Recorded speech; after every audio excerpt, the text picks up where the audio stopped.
Eto na talaga mga boss, it's official at wala na makakapigil pa. Eto na ang first look dito nga kay Luka Doncic, suot ang Los Angeles Lakers jersey.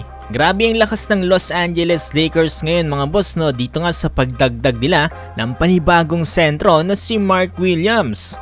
At eto mga boss no, si Dennis Schroeder na atang merong pinakamaraming NBA teams na nilipatan ngayong NBA season.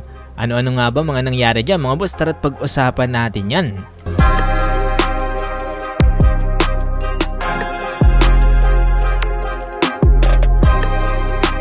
So matapos nga mga boss sa naging 3 dito nga para kay Luka Doncic at dito nga kay Anthony Davis ay kahapon ay sinundan dito ng Los Angeles Lakers ang kanilang move para nga makumpleto ng kanilang lineup.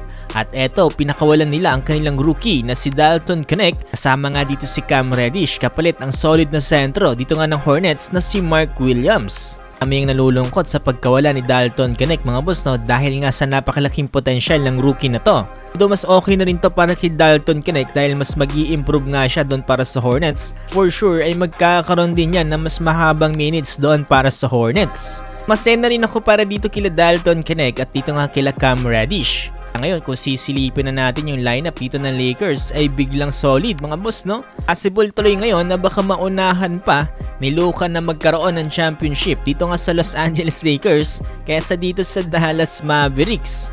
Eto, speaking of Luka Doncic mga boss no, kahapon ay nakapagsanay na siya dito nga kasama ang Los Angeles Lakers players dito nga sa kanilang training facility. Ngayong araw mga boss no, eto na rin ang unang pasilip dito nga kay Luka, suot ang Los Angeles Lakers jersey.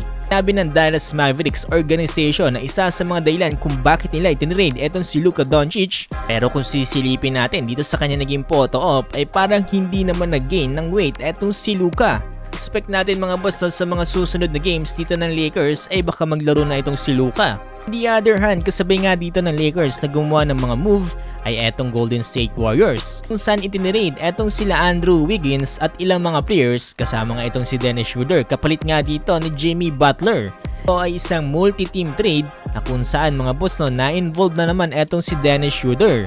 Pag kayo mga boss na etong si Dennis Schroeder na ata ang meron pinakamaraming trade na ginawa sa loob lamang ng 18 hours dito nga sa naging NBA trade. Tapos kasi siyang i-trade papunta nga dito sa Utah Jazz para nga dun sa package kasama sila Jimmy Butler.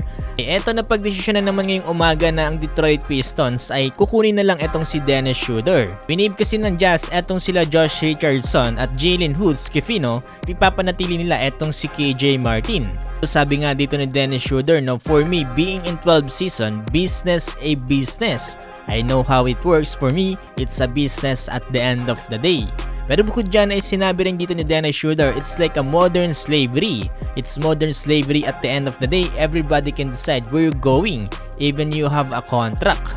Actually, medyo nalulungkot din talaga ako dito para sa part para kay Dennis Schroeder. Fit na fit siya talaga mga boss no, sa system ng Golden State Warriors. Pero wala mas gusto nilang kumuha ng isa pang star player at yun, kinuha nila itong si Jimmy Butler. Well, tignan na lang natin kung magiging sulit nga ba ang ginawa ngayon dito ng Warriors. Palit dito nila Andrew Wiggins at ilang mga players kasama itong si Dennis Schroeder.